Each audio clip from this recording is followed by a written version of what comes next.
बल्कि वहाँ संतों के पास रह करके क्या होता है कि वातावरण बन जाता है अथवा अंतःकरण शुद्ध हो जाता है। बस यही होता है।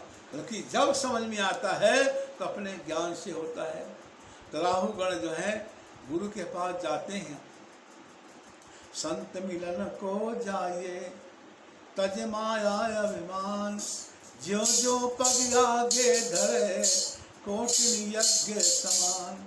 संत को मिलने के जब जाए तज माया अभिमान, ज्यो ज्यो पग आगे धरे कोटि यज्ञ समान। कोटि यज्ञ के समान हुआ करता है ऐसा। बल्कि वो कहाँ जा रहे हैं?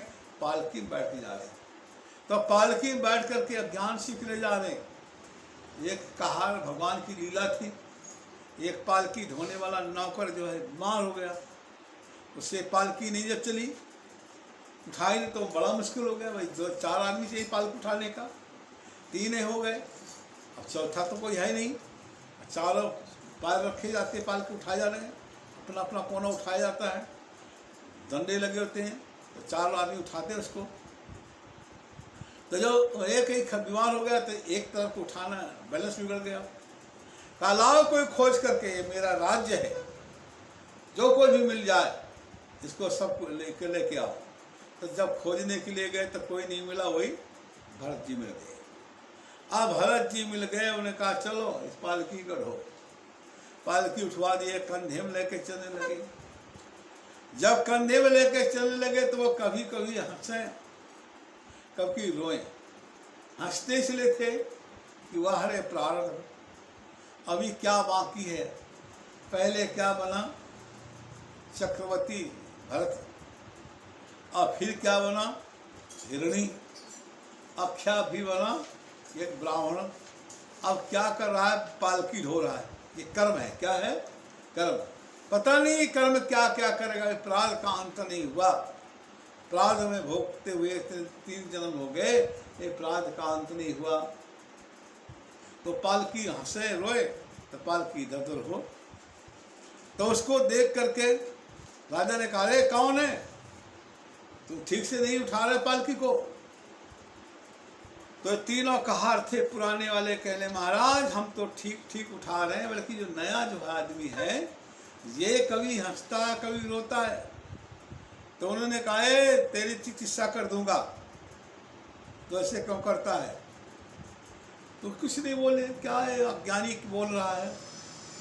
फिर वो ये हिलाने लगे। उन्होंने कहा खाता हुआ भी मुर्दे के समान है क्या तू? इस प्रकार से कभी हंसता कभी रोता है, कभी गाता है, कभी पैर उछालता है। तो उन्होंने कहा कि अरे तू क्या मिट्टी की मिट्टी बना देगा? मिट्टी तो मिट्टी रहेगी। ये शरीर 5 भौतिक शरीर है, ये 5 भूत का पीड़ा है। ये 5 भूत का पीड़ा जो है ये मिट्टी है, और मिट्टी ही रहेगा। इसलिए इसको तो क्या कर सकता है? मिट्टी तो मिट्टी हो जाएगी। तो आत्मा का क्या कर सकता है? आत्मा तो एक ही होती है ना, न राजा है न प्रजा है। एको देवा सर्वभूतेषु गूढ़ा, सर्वव्यापी सर्वभूतांतरात्मा, कर्माध्यक्षा सर्वभूता निवासा, साक्षी चेता केवलो निर्गुणश्चा। एक ही देवता है। यह संसार में विश्व ब्रह्मांड में एक ही सूर्य है जो सारे ब्रह्मांड को प्रकाशता है। चाहे कोई लंदन हो, चाहे कोई अमेरिका हो, या चाहे मान लो कनाडा, कुछ भी हो, सब देशों में एक ही सूर्य का प्रकाश होता है। तो सारे ब्रह्मांड में एक ही सूर्य प्रकाशता, एक ही अग्नि जो है जलती है, एक ही हवा चलती है, और एक ही जल सब जगह घूमता है। ऐसे एक ही परमात्मा, एको देवा सर्वभूतेषु गूढ़ा। जैसे दूध में मक्खन घुसा होता है, छिपा होता है, ऐसे हर प्राणी के अंदर परमात्मा घुसा हुआ है। अब कोई समझ नहीं पाता। जब मन लगा के ध्यान लगा करके उस परमात्मा को समझेगा तो कहते हैं जिन खोजा तिन पाइया, गहरे पानी बैठ, जिनने खोजा उसको मिल गया। अब वो खोजा तो मिल जाता है। इस प्रकार से जो है आत्मा ज्ञान करने के लिए तुम चले हो।